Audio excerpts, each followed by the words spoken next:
नमस्कार दोस्तों, स्वागत है आपका मेरे इस यूट्यूब चैनल पे। तो रिसेंटली जो अमेरिकी विदेश मंत्रालय है उसके हाथ कुछ डॉक्यूमेंट लगे हैं।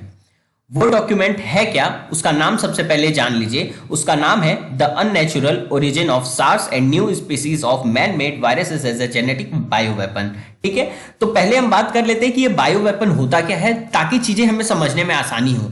तो देखो, बायो वेपन मान लीजिए कि कोई एक साइंटिस्ट है, ठीक है, वो साइंटिस्ट किसी वायरस पे खोज कर रहा है। अब वो क्या चाह रहा है कि इस वायरस को पूरे विश्व में सभी लोगों तक पहुंचा दिया जाए। तो वो क्या करेगा कि कृत्रिम तरीके से, आर्टिफिशियल तरीके से उस वायरस को किसी एक इंसान में डालेगा और फिर उस इंसान को कह देगा कि जाओ तुम पब्लिक के बीच में घूमो, ताकि जो वायरस है वो एक इंसान से दूसरे इंसान तक फैल सके और जिससे बड़े पैमाने पर लोगों में वो वायरस फैल जाए और लोग बड़े पैमाने पे मरना शुरू हो जाएं। तो इसको बोलते हैं बायोलॉजिकल वारफेयर। तो उस डॉक्यूमेंट में इस बात का जिक्र था, जो कोरोना वायरस है उसको वर्ल्ड वॉर 3 में एज अ बायोलॉजिकल वेपन की तरह यूज किया जाएगा। तो बायोलॉजिकल वारफेयर होता है कि लोगों तक संक्रमित कर देना वायरस को और बड़े पैमाने पर लोगों को मार देना। और जो बायोलॉजिकल वेपन है जैसे कि बैक्टीरिया, वायरस, इंसेक्ट और फंगी को हम क्या बोलेंगे, वो एज अ बायोलॉजिकल वेपन है।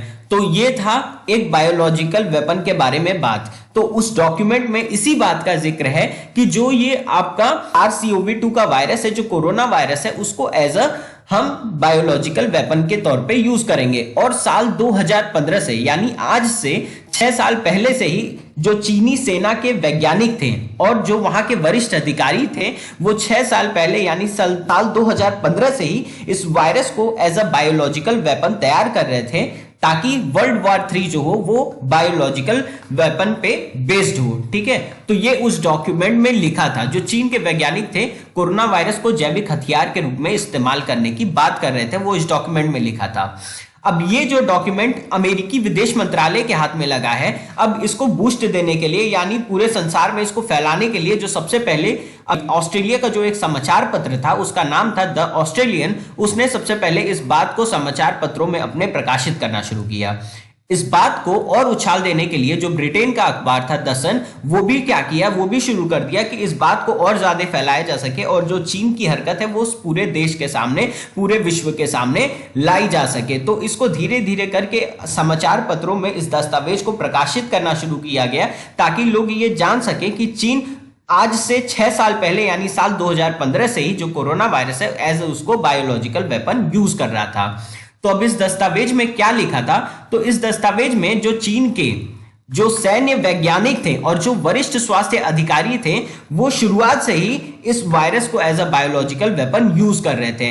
इसमें जो SARS-CoV-2 वायरस है उसको नए युग का जैविक हथियार के तौर पे पेश करने की बात भी कही जा रही थी। चीन के वैज्ञानिकों का कहना था कि यह वायरस आर्टिफिशियल तौर से हम क्या करेंगे कि इंसानों के शरीर में डालेंगे और फिर इसको धीरे धीरे पूरे वर्ल्ड में फैला देंगे। यह वायरस एक व्यक्ति से दूसरे व्यक्ति तक ट्रांसफर भी होगा और बड़े पैमाने पे लोग इससे संक्रमित भी होंगे। तो जैसा कि इस डॉक्यूमेंट में लिखा हुआ है, एकदम सेम टू सेम आज वैसा ही हो रहा है। तो हम ये कह सकते हैं कि चीन, ये जो वायरस आज फैला है, जो पूरे विश्व में लोगों को बड़ी संख्या में मार रहा है, इसके पीछे चीन का ही हाथ है। इसको कहने में जरा सा भी कोई कसर नहीं छोड़नी चाहिए कि इसमें चीन का हाथ है। ठीक है, तो चीन ने इसको बहुत पहले से अंजाम देना शुरू कर दिया था और 2019 के अंत से यह वायरस पूरे विश्व में फैलना शुरू हो गया।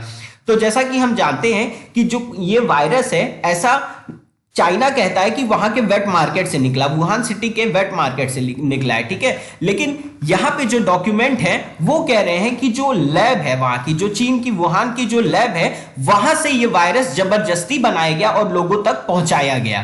तो इस बात को कहने में जरा सा भी हमें देर नहीं करना चाहिए कि एज ये बायोलॉजिकल वेपन है।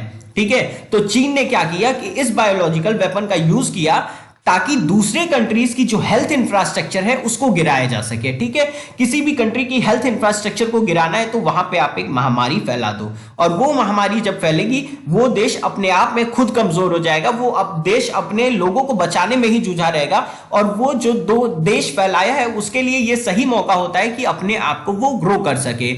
तो ये थी इस डॉक्यूमेंट के बारे में कुछ बात। इस डॉक्यूमेंट में जो जो लिखा था वो सारी चीजें मैंने आपको बता दी।